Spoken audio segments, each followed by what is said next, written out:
Bonjour à tous et à toutes et bienvenue sur ma chaîne dédiée à l'immigration au Canada. Aujourd'hui, je vais vous parler d'un sujet sensible mais crucial, les faux diplômes et leurs conséquences dramatiques sur votre projet d'immigration, sur le projet d'immigration des demandeurs. Et si je vous disais que même avec un excellent profil, votre rêve de devenir résident permanent au Canada ou de venir au Canada temporairement peut être réduit à néant simplement parce que vos faux diplômes sont jugés non authentiques.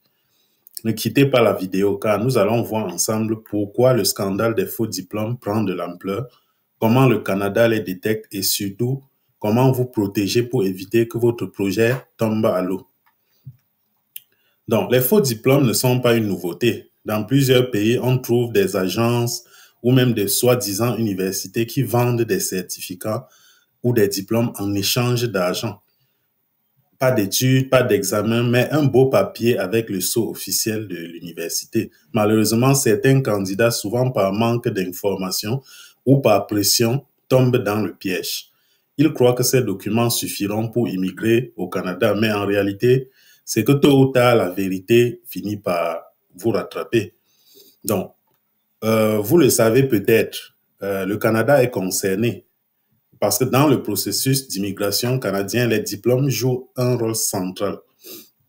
Dans le système de classement global d'entrée express, par exemple, qu'on appelle SCG, vos études peuvent vous rapporter des dizaines, voire des centaines de points.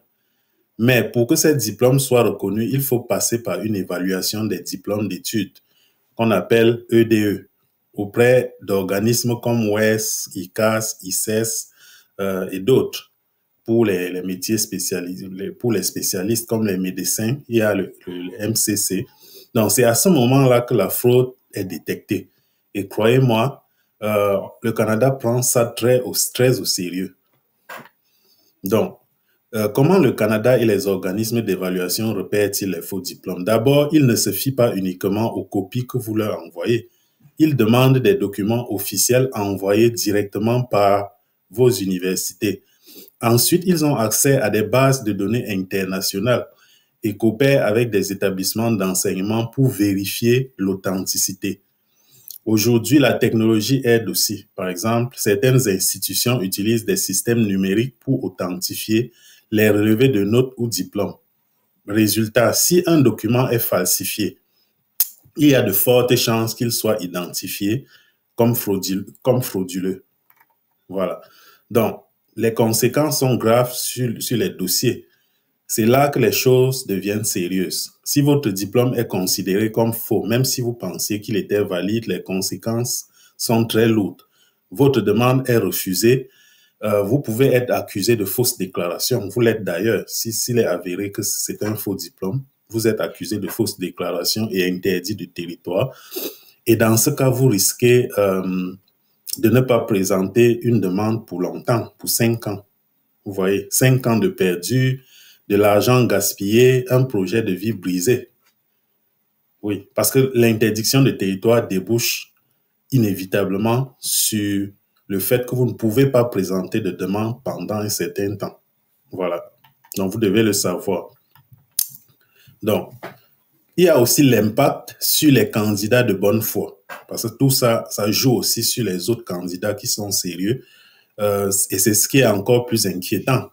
Parce que c'est que même les candidats de bonne foi peuvent être victimes. Parfois, c'est l'université elle-même qui a délivré de faux documents ou un agent intermédiaire qui a falsifié des relevés sans que l'étudiant le sache ou avec la complicité de l'étudiant. Mais aux yeux des autorités canadiennes, la responsabilité retombe sur vous, le candidat. Donc, cela peut se traduire par de longs délais, des vérifications supplémentaires et beaucoup de stress pour vous. Donc, comment vous protéger contre la fraude? Heureusement, il existe des solutions pour éviter ces situations. D'abord, assurez-vous que votre établissement est officiellement reconnu avant même de vous inscrire. Une simple recherche peut éviter bien des ennuis. Ensuite, passez toujours par les organismes d'évaluation désignés par IRCC. N'acceptez jamais de raccourcis proposés par un agent ou un intermédiaire. Et surtout, ne falsifiez jamais un document ou ne faites jamais falsifier un document. Même une petite modification sur une note ou sur une date peut être considérée comme une fraude. Donc, faites très attention. Alors, que faire si vous êtes victime? Si vous découvrez que vous avez été victime d'une fraude malgré vous, agissez très vite parce que c'est très délicat. Contactez l'organisme d'évaluation pour arrêter le processus très rapidement et puis rassembler toutes les preuves du diplôme légitime, des vrais relevés de notes et reprenez le processus avec les bons documents. Dans certains cas, il est aussi possible de se faire aider par un professionnel pour préparer une nouvelle demande, défendre vos droits. Ça dépend du cas. Ça peut être un avocat ou un consultant en immigration. Voilà. Donc, ça joue aussi plus largement sur la réputation des immigrants. Il faut comprendre que les scandales de faux diplômes nuisent à l'image des immigrants dans leur ensemble. Chaque fraude découverte renforce la méfiance et amène les autorités à renforcer encore plus les contrôles. Mais la bonne nouvelle, c'est que le Canada continue de valoriser les candidats sérieux quand même, honnêtes et transparents. Donc, si vous avez tout ce qu'il faut, tous les diplômes sont authentiques, vous n'avez rien à craindre, vous suivez juste votre procédure jusqu'au bout. Voilà. Donc, en résumé, les faux diplômes sont un vrai fléau dans l'immigration canadienne. Et maintenant, actuellement, la tolérance est de zéro. Parce que là, les autorités ont pris conscience du phénomène et donc mettre en place des mesures pour limiter l'impact sur l'équité du système d'immigration.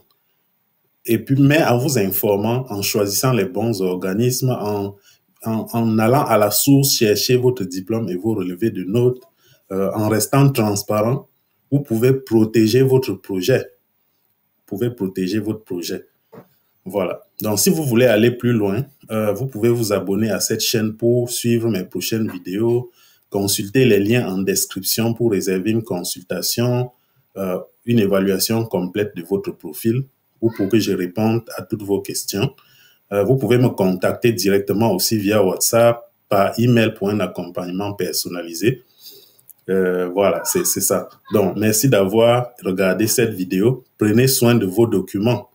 Vérifiez leur authenticité et surtout, prenez soin de votre projet d'immigration. Assurez-vous que tout ce que vous soumettez est authentique et que tous ces documents sont cohérents.